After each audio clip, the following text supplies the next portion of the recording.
I realize I have a reputation for being a bit too jaded and cynical and negative about today's WWE, and I don't deny that. But I think it's also fair to point out that the WWE fosters that environment and creates that perspective for me because their product is bad. And this week's Raw was god awful, terrible. I mean, thank God they're only charging $9.99 for SummerSlam because if they charged anything more than the $9.99, I think everybody would demand a refund of their more than $9.99. Hell, people at this point might be demanding refunds for their $9.99. And I get that the WWE has put themselves in a position where they think they're trying to have fun at the internet's expense by poking fun at people, making fun of them for over promoting the network by going way out of their way to do this.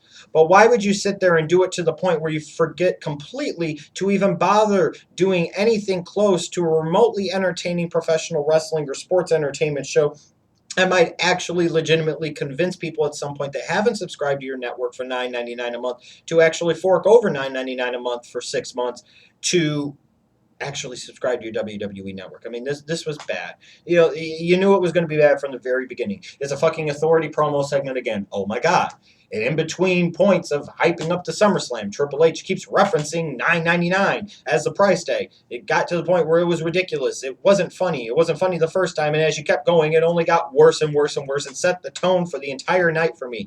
You know what you could do? If you want to sit there and see Stephanie before boob job, go pay $9.99 and go watch her on the WWE Network back around 99, 2000, 2001. If you want to see Triple H back in his glory days of D-Generation X, back when he was pounding the back door to China, then go pay $9.99 and go watch the WWE Network. If you want to go see Kane back when he was relevant many years ago and when he didn't put you to freaking sleep, then go pay $9.99 and watch the WWE Network. If you want to go back and see when Randall Keith Orton didn't completely bore the brakes off of you, then go back and watch the Legend Killer for $9.99 a month on the WWE Network. That's pretty much the gist of this entire freaking thing. Oh, last man standing with Kane and Roman Reigns. Whoopee!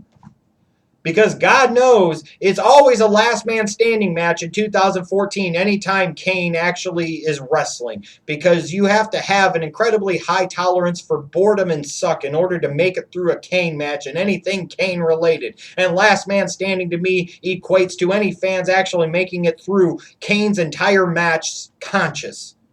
Kane, Roman Reigns, last man standing. You knew I was going to finish. Oh, but it gets better later on. He passes over his mask to Stephanie and Triple H, and nobody gave a fuck. Next, Lesnar, Cena. Instead of having either one or both of them actually appear on the show, you do the same type of UFC-styled interview shit that you did 2 years ago to hype up their match for Extreme Rules 2012. I emphasize again, this is the match you people actually wanted, main eventing SummerSlam 2014 for the God blessed title. Well, you're getting it. This was terrible. This was stupid. Oh, I'm Lesnar. I'm going to make a big bleed, and he's going to be pissing urine and spitting up vomit. Ah, shut up.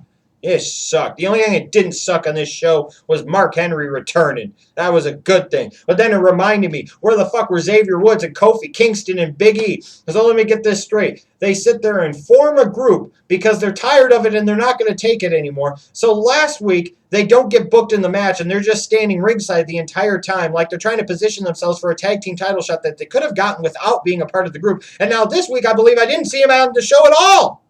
So why the hell would they form a group saying they're not going to take it anymore, and then they're not even on the fucking show? It's like we completely forgot, which is what I tried to do with this Oculus Mirror segment with Adam Rose backstage. This has Kevin Dunn written all over it.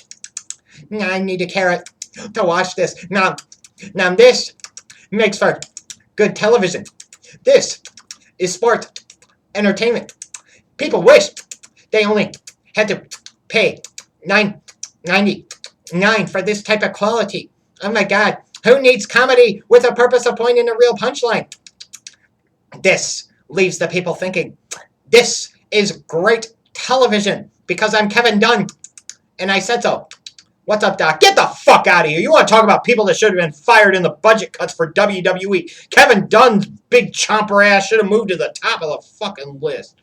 And whoever put ADR in a match with Ambrose in this beat the clock challenge that meant we were going to have to see ADR on our fucking TV for over 15 minutes? They should be fired as well. Who the hell booked this shit? A fucking beat the clock challenge match that goes over 15 minutes and has ADR in there. Just stupid. And what else is stupid? $9.99. $9.99, $9.99. Well, let's promote the app that is the primary delivery device for that $9.99 a month WWE network. And how do we do that? By having Rusev begin a match, continue a match, and end a match with Sin Cara all during the commercial break on that WWE app, because more than 12.95 million people have downloaded the WWE app. Even though over 12.95 million people have downloaded this free app, only 700,000 of them have subscribed to the WWE Network for its $9.99 a month. All this incessant pushing of the WWE app hasn't equated to great success for your $9.99 a month WWE Network, WWE. Get it point through your fucking head. So then they basically rehash the same shit with Rusev and Lana and Swagger and Coulter from last week. It sucked. Yeah, it sounds great. The crowd's into it, and that's all fine and good, but it's a rehash of the same old shit. And somebody decided that they wanted to have Dolph Ziggler go over here, and that's fine. Mediocre bum Bartholomew Gunn II wins a match. Whoopee. But for some reason, of all the jobbers you had on your freaking match, you couldn't have paid $9.99 to somebody else other than Cesaro to do the job here? Get the fuck out of here. Then the Dust Twins, Goldust, Stardust, they're going to wrestle, and they're going to face Ryback. Thank God I didn't pay $9.99 to see this, otherwise I'd have been instantaneously demanding a refund of my said $9.99. And then you've got Jericho versus Harper, which to me is just the epitome of what I think of the WWE and their creative processes of today. You take something on the surface that has so many elements of potentially doing great things, and that's a feud between Chris Jericho and Bray Wyatt, and apparently the company is paying somebody $9.99 an hour to book this shit. How do you take Chris Jericho and Bray Wyatt in a feud and make me completely not give two shits about it? How do you take this and make this completely god-awful? I don't know, but that $9.99 an hour you're paying to whatever member of your creative team that's responsible for booking this shit is doing a real bang-up whiz-banger of a job here. So that way now, I can't even go on. And that's basically what I said about this show. Once I saw Fandango's new dance partner was a clean-shaven, bald hornswoggle, I said, that is it. I am done with this damn show this week. Absolutely terrible.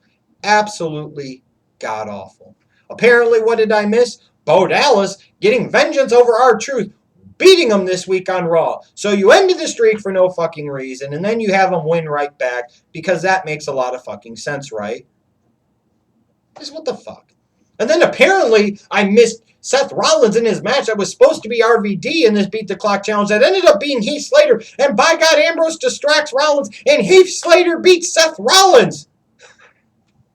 And then surely, since it was such a whiz-banger good thing for the ratings last week, the WWE decided, because it involved Triple H and Stephanie, that this contract signing with them and the Bellas had to main event the show. And I'm sure I missed out on a lot of bad Bella acting and the McMahons going over strong and dominant to close out the show. Ladies and gentlemen, when you were sitting there and you were emphasizing Stephanie McMahon versus Brie Bella as one of the real money matches for SummerSlam 2014, you are in a bad way and in a bad place. This is now the segment that has main evented the past two shows. Remember, a lot of you ding-dong dumb dicks wanted Lesnar versus Cena for the title at SummerSlam. Well, what it has created, created a situation like you got this week. You don't have the challenger on your TV. You don't have your champion on TV again. And here you are, you're left for the second week in a row with fucking Bella Sluts and Stephanie main eventing damn Raw.